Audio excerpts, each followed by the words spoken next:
Good evening, everyone. We are going to go ahead and start with our pre-meeting this evening. It is 5:30. I'd like to welcome all those that are here and those that are watching online to our 5:30 pre-meeting discussion around public records and social media policy. Is that a flicker?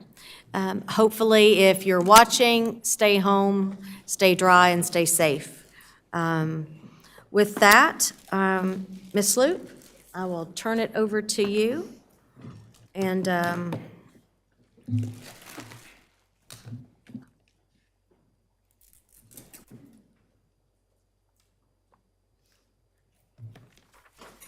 Good evening, Board. I was asked to prepare a brief presentation, sort of as a refresher for public records and social media.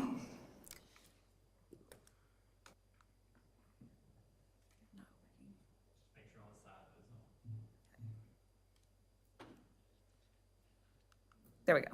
So the two topics are public records and what they are, which should not be new to you all, and also the town's social media policy. So in front of you, you have the definition of a public record as found in the North Carolina General Statutes at section 132-1. And the big thing to take away from the definition is that public records are those records regardless of their physical form, made pursuant to or in connection with the transaction of public business by any agency of North Carolina. That could be a state agency, but it could also be a local government entity. It also does not matter whether or not the entity is made up of elected or appointed officials. It applies to both. Public records may be requested and obtained by the public. Public records may include written documents, emails, text messages, social media posts, etc. If you are conducting public business on a personal cell phone, email account, or social media account, the documentary material will be subject to public records request, regardless of the fact that it was being conducted on a personal account. So the best practice, because of that, is to use town-issued cell phones and town-issued email accounts to transact public business. It's also best practice to use a separate official account designated for transacting public business on all social media outlets. This practice is best practice because it allows for those public records to be archived properly. So there are some limitations to what actually constitute public records. No public agency is required to create records that do not exist. However, does not exist, do not exist, does not mean something that previously existed but has since been deleted. Here's a list of non-public confidential information, and this information is set forth by statute as being accepted from public records request.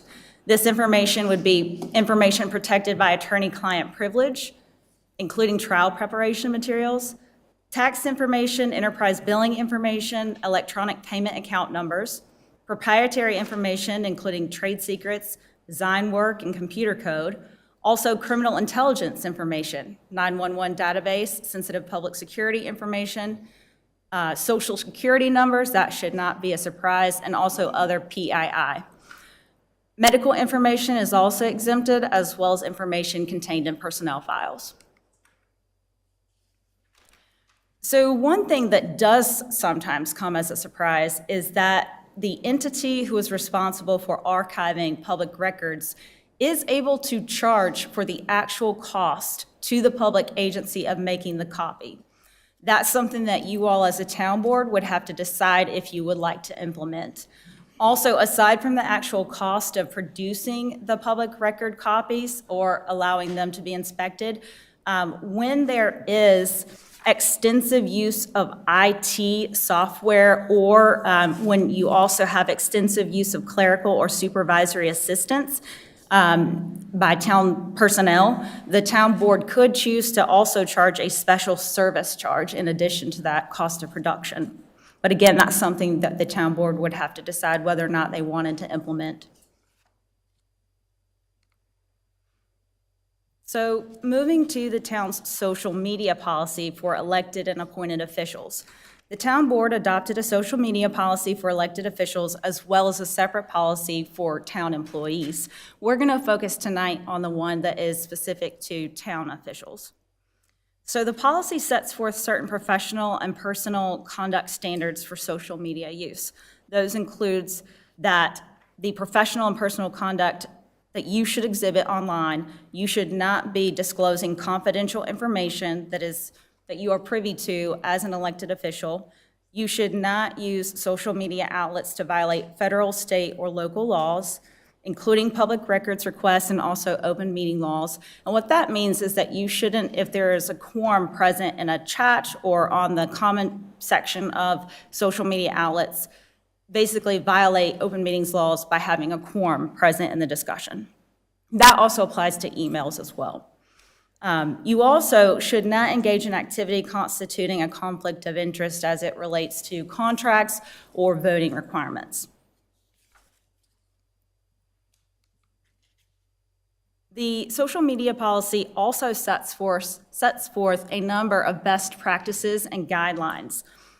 These include encourages separate personal and professional or official social media accounts. That would be not just for Facebook, but any social media account. Exercise caution when making social media posts. Avoid using social media to communicate with town employees. Avoid posts that could be perceived as endorsements by the town, its employees, or its constituents.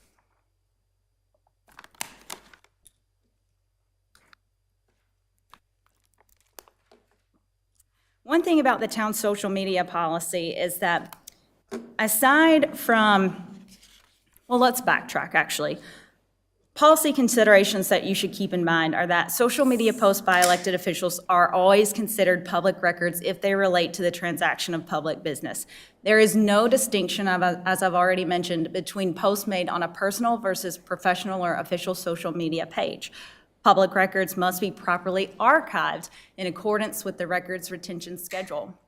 And what that means is, as you all know, we have to keep public records for a specific amount of time, depending on what type of public record that it is. Assume everything that you do on social media is public, including likes, liked pages, comments on other posts. This is a reminder from our new PIO. And he wanted me to note that operate under the assumption that everything you do will become public. And if you don't want it read on the evening news, do not post it on social media. Again, that's from Ethan. So we have experienced a recent increase in public records requests. And I believe that Janet has provided some information to Anthony about how many hours that have been spent on those requests. And also the cost, well, I'm not sure if she included the cost, but the cost of our archive mechanism. And so if you all would like that information, we do have it available. But, whoops. Additional policy considerations are in regards to First Amendment protections. And First Amendment protections apply to prohibit viewpoint discrimination in governmental forums. Now, that's not to say that someone could come to a town board meeting and talk about just anything that they would like. This is considered a limited government forum, meaning that whatever they want to speak about during public comment periods has to be related to town business. So what about social media pages instead of an actual live town board meeting? Social media pages owned and maintained by the government entity itself, meaning the town, such as our Facebook page or our Parks and Rec page, those are used to transact public business, and therefore they have been, by case law, deemed electronic governmental forums, in which case the public comment sections, meaning where people can post comments, those have been considered by courts to be governmental forums, meaning that we cannot discriminate based on viewpoint on our own social media pages. But that brings up the question about social media pages that don't actually belong to the entity itself, but belong to elected officials. The Supreme Court has not yet ruled on a case involving governmental officials restricting speech on their own social media pages, or determined that the appropriate analysis is forum analysis. And what I mean by forum analysis is whether or not it's a limited forum, designated forum, open forum. So essentially, the courts haven't decided that. However, some of the lower courts, including the Fourth Circuit, where we are, have applied form analysis and determined that interactive portions of social media pages, again, where you can comment and interact back and forth, that belong to elected officials would possibly constitute governmental forums, and therefore they urge caution against applying viewpoint discrimination. However, again, it's very fact-specific. Some of the factors that a court might look at when making this determination would be the extent to which the page was maintained as a personal page versus an official page, whether or not it was considered a tool of governance. That's a court term, if you didn't guess that already.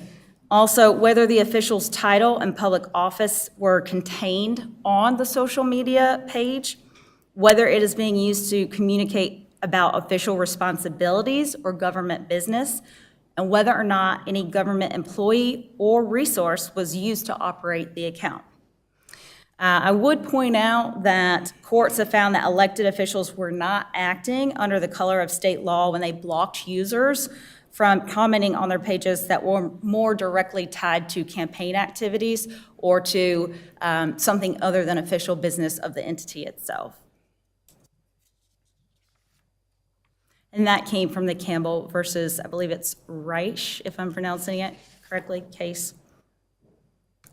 Because there is somewhat of a gray area about the social media pages belonging to elected officials, there are a couple of questions and possible potential policy revisions that the town board may want to consider in regards to their social media policy for elected officials.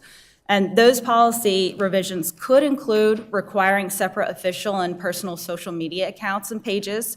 It could also prohibit the use of an official title and contact information, meaning the town issued email address, on a personal social media account and page.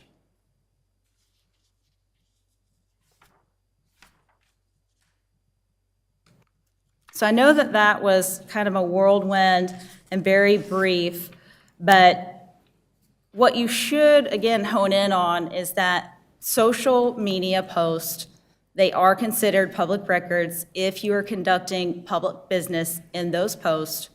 You still have to follow all applicable laws. You also have to consider whether or not you've somehow so intertwined your personal social media accounts with your official social media accounts such that they are no longer really personal, more so that they're a hybrid, in which case you want to be especially careful, because if you were to delete a public record inadvertently and then the town needed that to fulfill a public records request, it could be very difficult to get that information back. It also could subject us to litigation. Do we have any questions?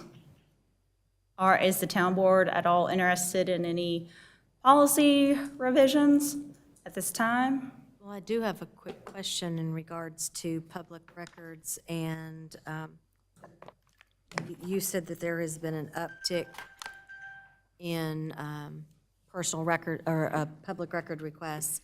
And do we have the numbers? Could you share that information with us? Just the cost, the Yeah, amount of hours?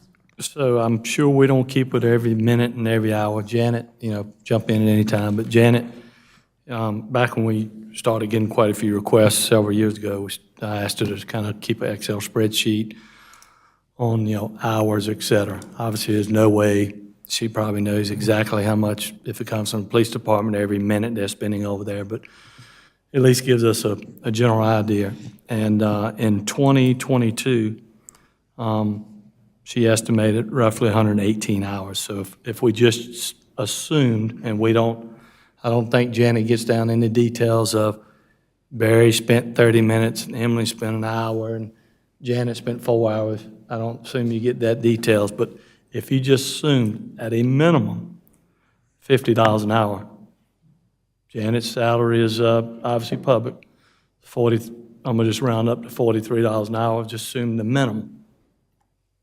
Emily makes more than that, Barry and some of those folks make more than that, but if you just assume $50 an hour times 118, that'll tell you roughly. $6 grand. That's right, $6 grand.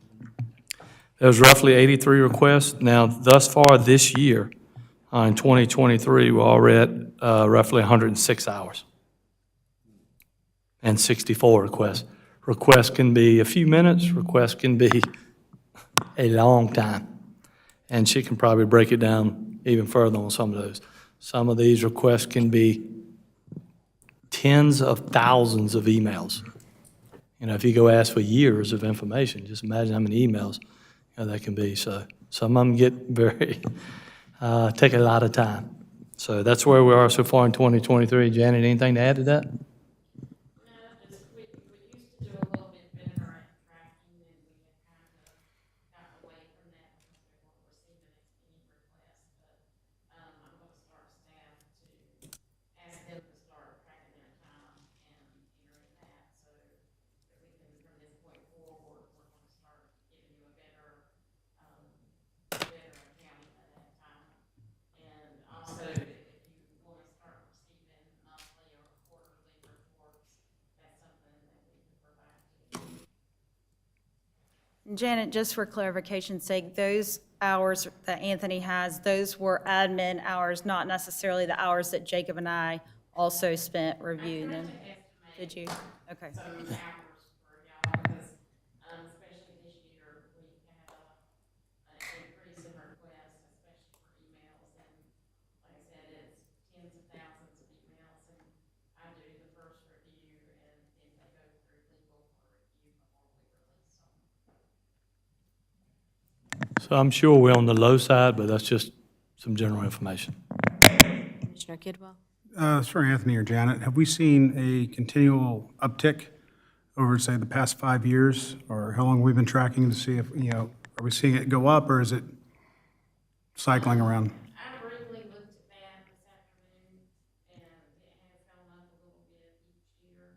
There was one year, about 3 years ago, that it was higher. It was just a significant higher number.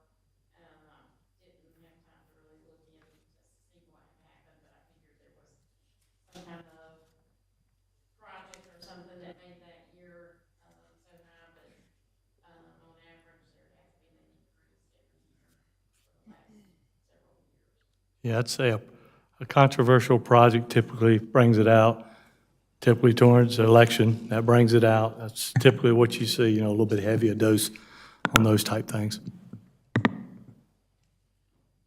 Commissioner Boone? Thank you. I've got a question for Mr. Roberts. Does the 64 requests for this year and the 83 for 2022 also include the police department? Or my question is, all requests come through the town administrator? Yeah, every request for information like that, we would send to Janet to make sure she sort of controls that. So in her numbers, anything to add to that, Barry? Or All case reports, all traffic accidents, things like that. Yeah. We do a lot of stuff, but that's our area. Thank you. Commissioner Munger? Sure, kind of a secondary question also. I know we have a particular software application that we use to help us with those public records requests. Do we have a cost on that? Yep. On the public records request side, we use Next Request, and that's on just around $8,800. And then on the social media accounts, to archive those, we use what they call Archive Social, and that is roughly $7,200. Okay, so, and that's, is it safe to say that would be $8,800 for the last 2 years and $7,200 for the last 2 years approximately? Yeah, roughly. Okay, so we're looking at, in the last 2 years, we spent $43,000 for public records requests. One of the things that we are allowed to do, according to NCGS 132-62B, is we are allowed to charge for public information requests. Why don't we? I'll leave that thought. Who are you Now I asking? have one other question. Is it just a question in the air, or? Not just throwing it out there, because I think we should, and I'm probably in the minority, and I get that. Question for Ms. Sloop. What is the retention period as it relates to social media posts? Do you know? I'd have to look at the schedule to determine that. I don't have that memorized off the top of my head. Janet may know for post. Likely more than 2 years? Again, I don't know Okay. off the top of my head. All right, I'll leave it alone then. That's it. Any other questions around the public records piece? Any questions around the social media policy? Commissioner Kidwell. So I got a comment on the social media policy. And last May, when we reviewed this and talked about it, I said it didn't have enough teeth. I still don't think it has enough teeth to warrant it. And I think we're, as elected officials, we're beholden by our code of ethics, specifically Section 6. And then there's some case law that talks about social media posting and cross-posting. And I thought the town attorney did a great job on pointing out a few of those things, and so we, as elected officials, already know you have a page. One should be your private page, when you can say stuff on there to your friends or whatever. The other one should be a public page in which you put out policy or campaigning or whatever you want to do. I contacted the North Carolina Open Government Coalition, also known as the Sunshine Center. And I said, hey, where do you stand? Give me some information on this. I'd like to know. They said it's likely a First Amendment violation if a public official blocks a citizen from viewing a page containing content that is an extension of the public official's official duties. Once public officials use social media to announce policy, share public policy information, otherwise communicate with constituents, they are likely creating a public forum and cannot prevent citizens from I'm repeating myself here, from accessing official information. This was the issue versus Knight versus Trump case. They also gave me case law where that was emphasized in the Davison versus Randall verdict by the Fourth Circuit. That's actually the factors that I was reading out Yeah. in the presentation. That case was basically where there was an elected official, I believe she was, I wasn't quite done, oh, okay. but go ahead, because I was no, it's part of Just it, to yeah. note, in terms of that determination, she had public employees essentially using town, or I guess whatever entity it was a case out of Virginia, resources to run the page. It was determined that it was a tool of governments because it was so wrapped up in official business. So that one was a little bit more clear cut. The issue is when you have those gray matter areas where it's a little harder to distinguish. Yeah, she and I read the case summary, and she definitely commingled her accounts, her social media accounts.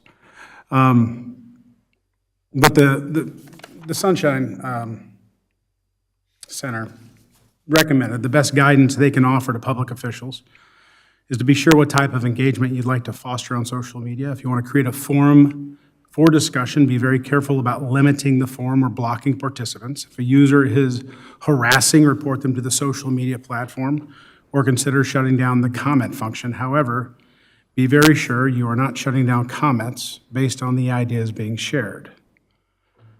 So, great, we have a policy for the town. We don't really enforce it, but our code of ethics and I think the case law out there tells us very clearly to be very careful when we're posting on social media. I think we all up here know this. And, that's all I gotta say about that. I'm not gonna support any, as I said in May of 2022, we're adults. If we post something dumb on Facebook, you have to own it. So, Is there interest in looking at the, I'm tongue-tied today, potential policy revisions that were brought forward today with the requiring that elected officials separate official and personnel social media accounts and pages, and then prohibit use of our titles and contact information on personal social media accounts and pages? Is that something this board would like to entertain? Commissioner Boone? I believe the town attorney asked us a question right at the beginning of her presentation. Is there any suggested changes she would like to make? And I completely agree with the idea of her bringing some type of suggestions forward, back to us. Commissioner Phillips, do you agree with that? Commissioner Kovacs? Yes? Commissioner Kidwell? Okay. Commissioner Partee? Commissioner Munger? Okay. So we've kind of gotten a thumbs up that yes, we'd like to see something brought back. Okay, I will work on a red line to the policy and send that out to you all to preview, and if you are in agreement, then we'll get that on one of the upcoming agendas. Thank you so very much. So we have roughly 5 minutes until our regularly scheduled meeting. So we will adjourn for the moment, and we will be back to call the regular meeting to order. Thank you.